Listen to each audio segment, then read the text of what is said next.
The Serious Moonlight Tour, 1983. Somewhere between the spotlights and the shadows, a dying man asked David Bowie one question that would haunt him for decades. What followed wasn't just a conversation. It was a confession that would reshape everything we thought we knew about Ziggy Stardust, identity, and the price of becoming a legend. The summer of 1983 belonged to David Bowie. The Let's Dance album had sold 10 million copies, transforming him into a pop phenomenon. The Serious Moonlight Tour was breaking records, filling stadiums across continents. Teenage girls screamed for the man in the pale blue suit, while their parents swayed to modern love. The commercial success was staggering. Yet backstage, in those quiet moments between the roar and the silence, David Bowie was questioning everything. Before we continue with what happened that night, if you're interested in more untold stories from David Bowie's extraordinary life, please subscribe to our channel. We bring you the hidden moments, the secrets, and the truths that shaped music history. The tour had a mechanical precision that felt both exhilarating and suffocating. City after city, the same set list, the same choreography, the same pale suit under burning lights. Bowie had spent the 70s reinventing himself constantly, shedding personas like snakeskins. Ziggy Stardust, Aladdin Sane, the Thin White Duke, each character a shield and a prison. But now he was just David Bowie, the entertainer who had cracked the commercial code. Critics who had praised Low and Heroes looked at Let's Dance with disappointment. Success came with its own peculiar isolation. Late July, Philadelphia. The Spectrum Arena packed with 20,000 people. The show was flawless, hitting every note, every mark. But between songs, Bowie felt hollow, like an actor playing the same role too long. After the final encore, he retreated backstage. His tour manager approached with an unusual request. A dying man had been waiting since dawn. Terminal cancer, weeks left. The family had written days earlier explaining their father's final wish: 5 minutes with David Bowie.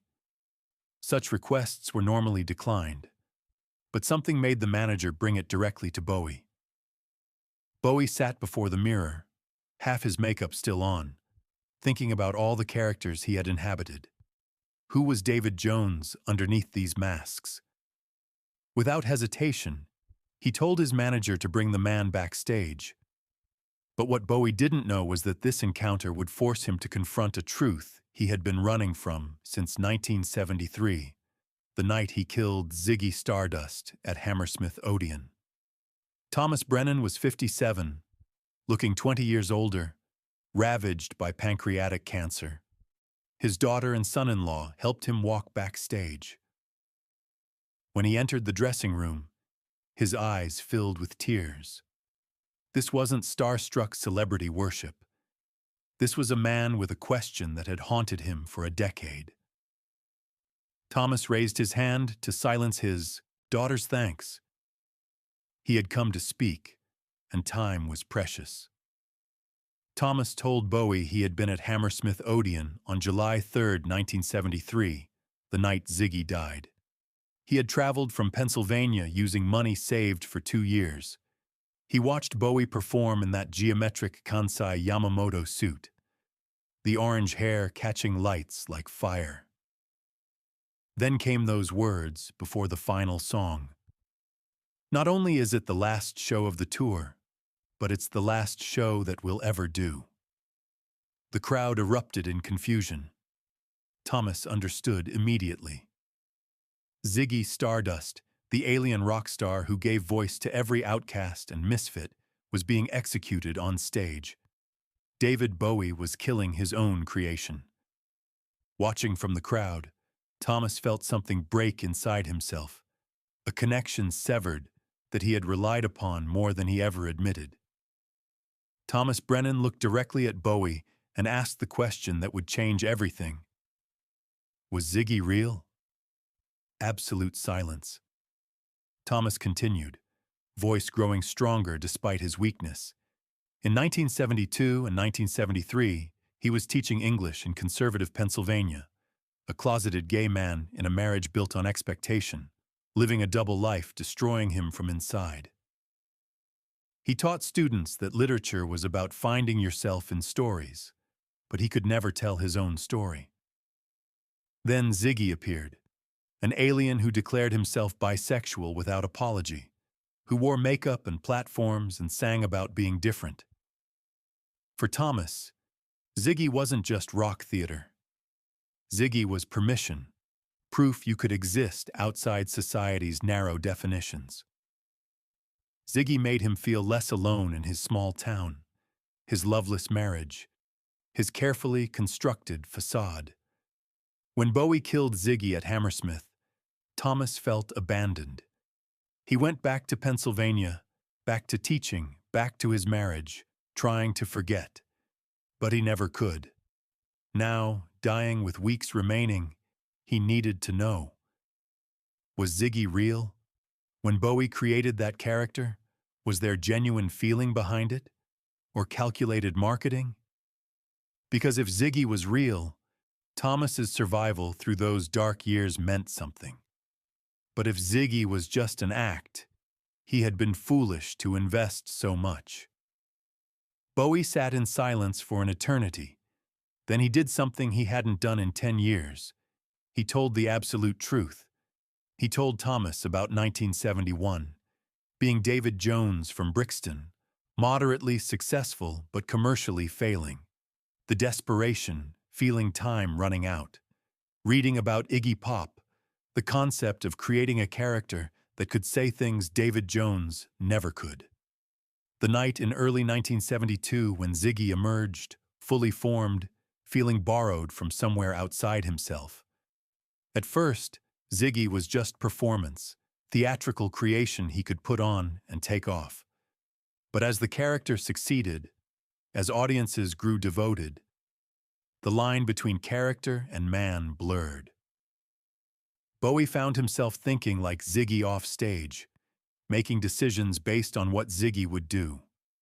The androgyny, sexuality, cosmic mythology started, feeling more real than his actual life. Fans called him Ziggy on the street, and he responded because he had started believing it too. By 1973, he was losing himself entirely. Cocaine escalating, paranoia intensifying, unable to distinguish his thoughts from Ziggy's personality, looking in mirrors and seeing strangers. Killing Ziggy at Hammersmith wasn't artistic evolution, it was survival. If he didn't destroy that character, it would destroy him. He announced Ziggy's death needing witnesses, accountability, making resurrection impossible. But here was the truth Bowie had never admitted publicly. Ziggy Stardust was real, not separate person, but genuine expression of David Jones' parts he had suppressed. Sexual fluidity, rejection of masculine norms, feeling like an outsider, all authentic and true. Ziggy wasn't theater.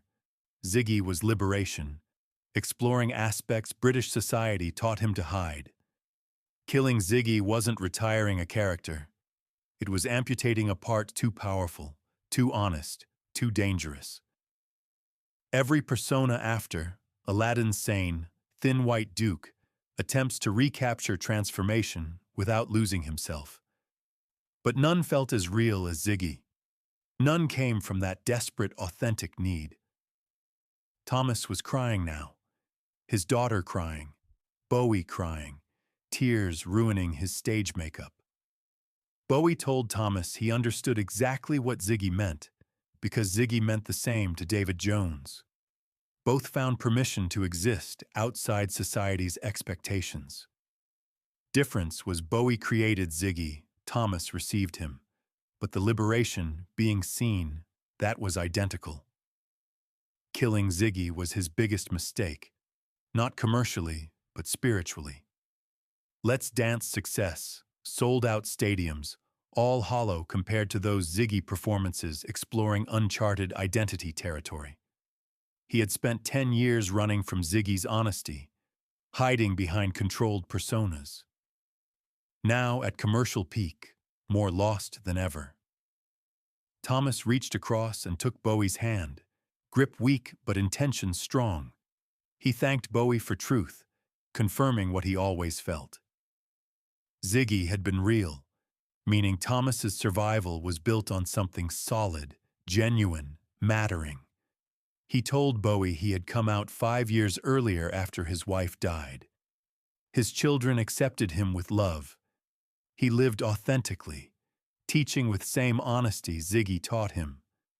Now he could die knowing the mirror wasn't distortion, but reflection of truth. But Thomas Brennan had one more thing to say, words that would haunt Bowie forever. Artists don't choose what work means to others. Bowie created and killed Ziggy for psychological survival, his right. But Ziggy didn't belong only to David Bowie anymore. Ziggy belonged to every misfit who found themselves reflected. Thomas kept Ziggy alive by living authentically, teaching students to embrace differences, refusing to let fear destroy truth.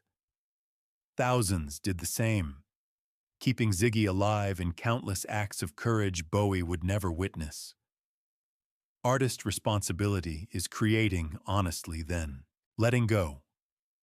Once you release art, it no longer belongs to you. It belongs to everyone who needs it, finds themselves in it, uses it to survive. Bowie could kill Ziggy on stage 1,000 times, but couldn't kill what Ziggy represented to people with no other mirrors. That was both burden and gift of creating something real. The meeting lasted 43 minutes. When Thomas stood to leave, he and Bowie embraced intensely, two men recognizing each other across vast distance. Thomas thanked him. Bowie thanked him. The daughter tried expressing gratitude, but Bowie stopped her. Her father had given him a gift more valuable than anything repayable. Thomas Brennan died 3 weeks later, August 17, 1983. His daughter sent Bowie a letter describing the funeral, playing heroes in life on Mars, her father's final weeks at peace, telling everyone about meeting Bowie and getting his answer. The letter sat on Bowie's desk for months, read during late nights when tour schedule allowed solitude. That conversation changed David Bowie's career trajectory in ways that wouldn't become apparent for years. The tour continued with professional precision, sold-out crowds, commercial triumph. But something shifted inside Bowie. He began questioning artistic compromises for commercial success, parts suppressed to become mainstream palatable. The conversation reminded him why he started making music, not selling millions, but exploring territories society ignored.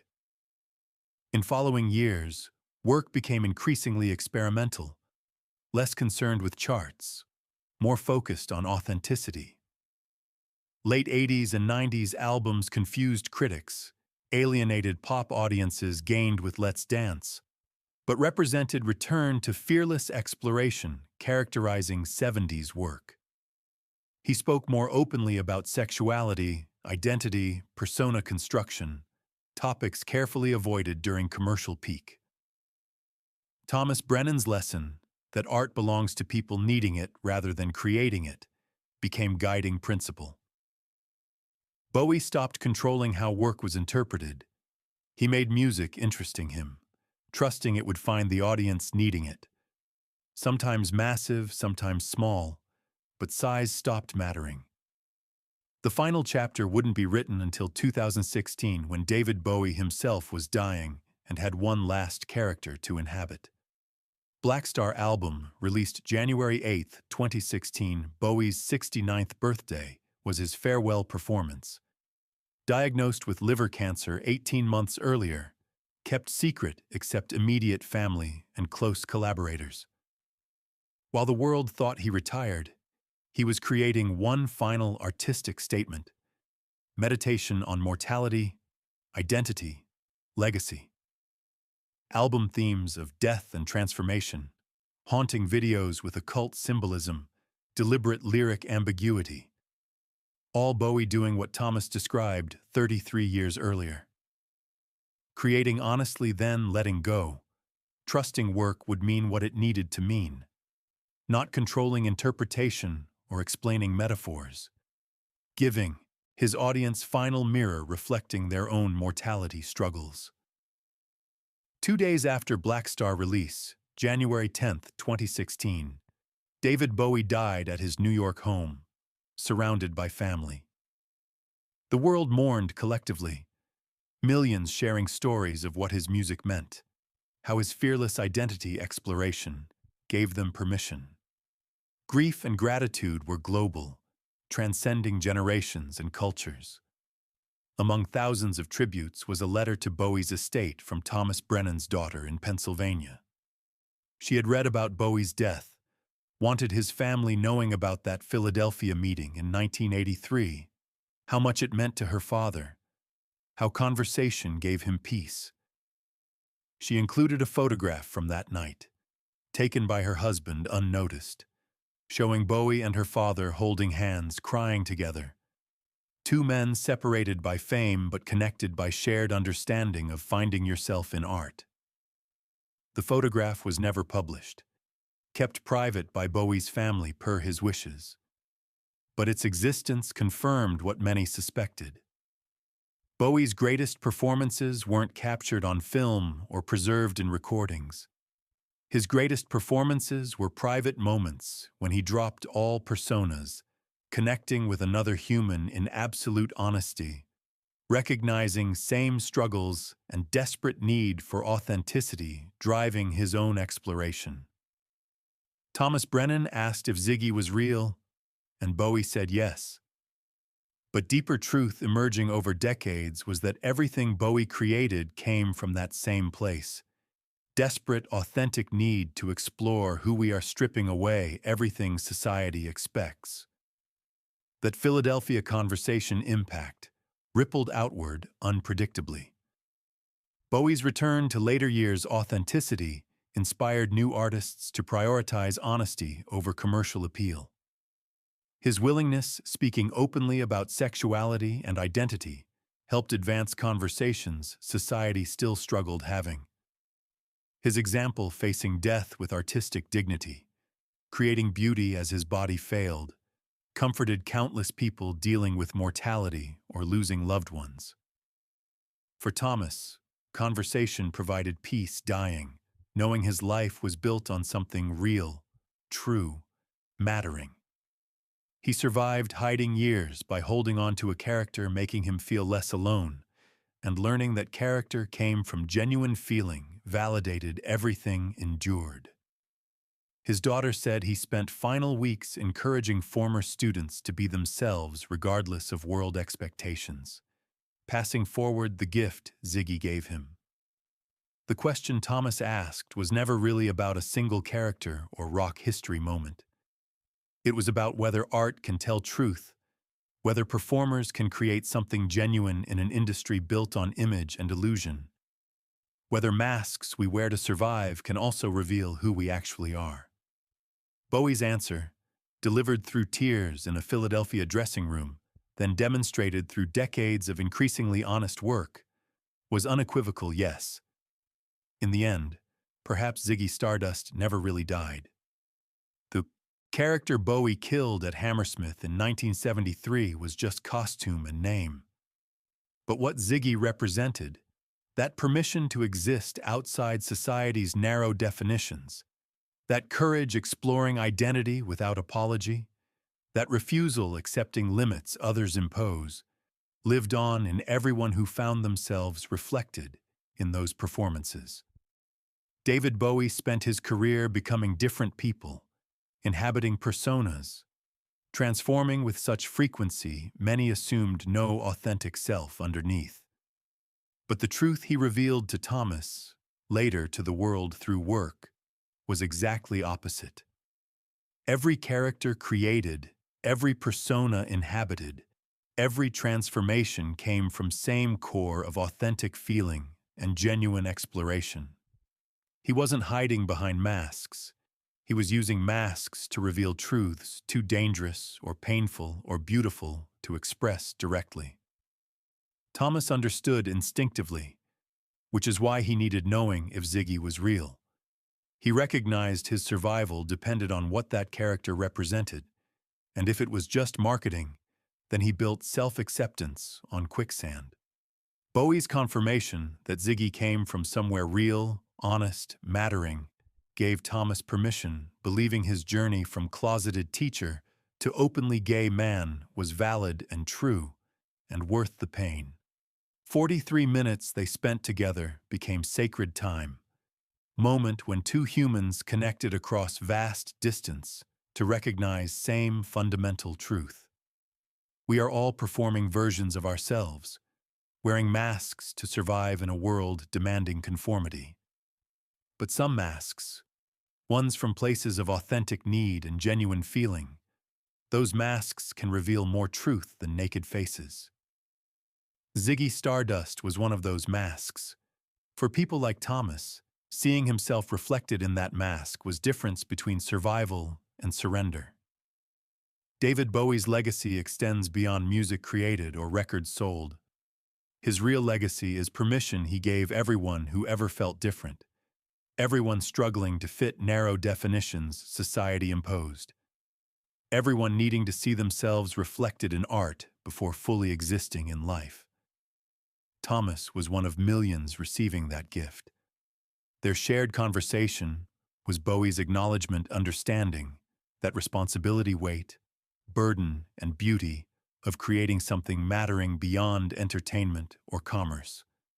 When Bowie died in 2016, the world lost an artist who consistently pushed boundaries, exploring new territories 5 decades. But more importantly, lost someone demonstrating through entire career you don't choose between artistic authenticity and commercial success, between popular appeal and personal honesty, between mask and face. You can inhabit both simultaneously, using performance as vehicle for truth rather than disguise. This is why that single question, asked by dying English teacher in Philadelphia dressing room in 1983, changed music history forever. Because Bowie's answer didn't just comfort one man facing death. It confirmed for everyone who ever needed Ziggy Stardust that their survival, self-acceptance, courage being themselves, had been built on something solid and real and true. The story reveals real David Bowie more clearly than any hit song or stadium performance.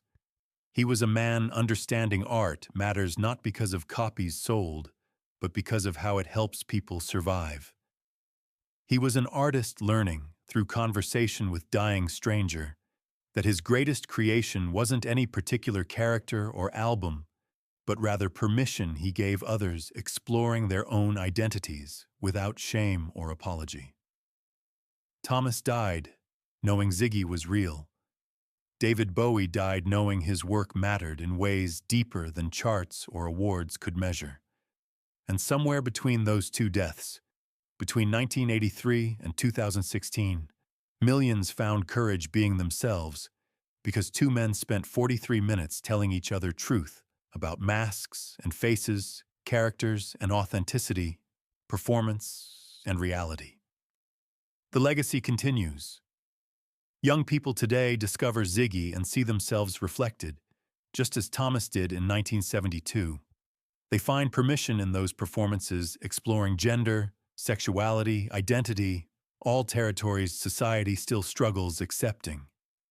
They don't know about dying teacher who asked if Ziggy was real, or about Bowie's tearful confirmation character came from somewhere genuine. But they feel it anyway. That authenticity, that honesty, that desperate, beautiful need existing outside narrow definitions others impose. This is what it means for art to be real.